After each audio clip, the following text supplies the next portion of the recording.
Guruji, what is the significance of Lingam? The word linga literally means the form. Form means, why we're calling it the form is,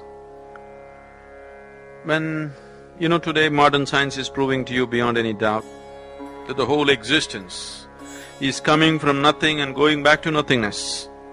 You know this? There was a time when modern science believed everything comes from something. You can neither destroy something nor create something. It can only be transformed from one state to another. You cannot destroy anything nor can you create anything. That was the belief some time ago. But today modern science is proving beyond any doubt that everything comes from nothingness and goes back to nothingness. A whole bunch of galaxies sometimes just collapse into themselves and become nothing, There's something called as black holes. Some of them explode into supernovas, but a lot of them just collapse into themselves and become nothing. So there was something and it became nothing. Similarly, there is nothingness and it becomes somethingness. Nothingness is the very basis of all that is something in the creation, please see.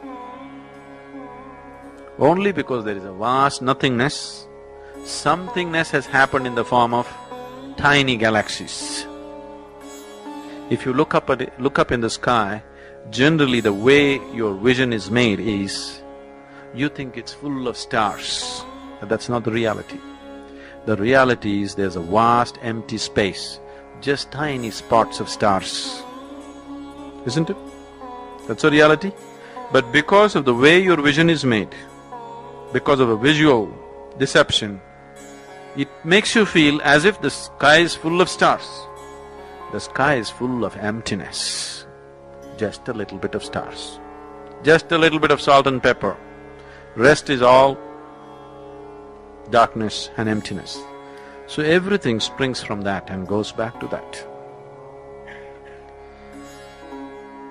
When the unmanifest begins to move towards the manifest, when the first manifestation begins, the first form that the energy takes is the form of an ellipsoid. You know what's an ellipsoid? A perfect three-dimensional ellipse is an ellipsoid. The first form is always a perfect ellipsoid. A perfect ellipsoid is what is being referred to as a linga. This we have always known. Yoga has always been saying this.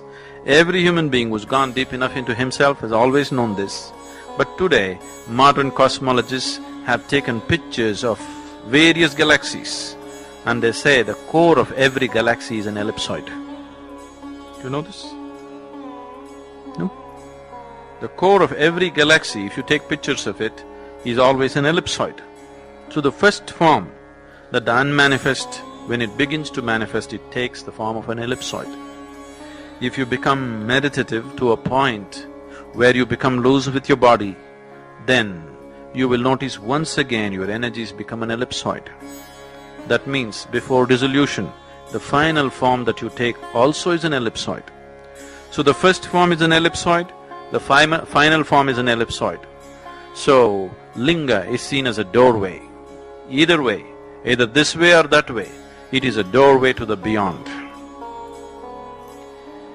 If we take any form, suppose if you give me anything, let's say you give me this flower.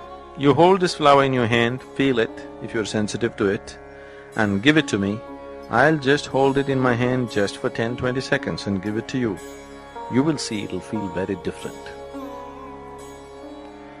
I will make this flower feel very, very different in your hand because I'll energize this in such a way that it'll be vibrant in your hands. But this flower cannot retain it for too long. After some time, it'll be just a piece of organic material. But if you form a perfect ellipsoid, if you form a linga the way it should be and energize it, it'll be a perennial storehouse of energy. There is a whole science as to how to build a linga. the different dimensions, the different qualities that you can attribute to it. It is just that this science, which is very essential and very fundamental science, has been lost to some extent or to a large extent because the bhakti movement swept the country about 700, 800 years ago. The bhaktas took over temple building. So the science of how to make it, they dropped it because for a bhakta, bhakta means a devotee is not interested in any science. It is just the strength of his emotion, isn't it? You know, just simple strength of emotion. He is not interested in any science. So when devotees started building temples, they started building it whichever way they like. It's their love affair. You know, no rules, no science, no nothing. Their love affair just made them do lingas whichever way they feel like it. So, the science of making it sort of receded. But if it is properly made, it can be such a powerful energy form that people can experience it in an enormous way. It can be a great tool of transformation for people. Have you sat there for some time, any of you? You should just sit there, don't believe any nonsense. Simply sit there, don't think of Shiva and all this business. Simply just sit there, without any prejudice about it, without any beliefs about it, just sit there. It will shake you from the root of your spine. It will just set forth a completely different process within you. Without a single instruction, you will be initiated into a very powerful process in the presence of Dhyana Linga. There's too much behind it, let's not go at it now. Those of you who want to know much more about it, most of you have the Mystics' Musings. The last chapter is all about Dhyana Linga.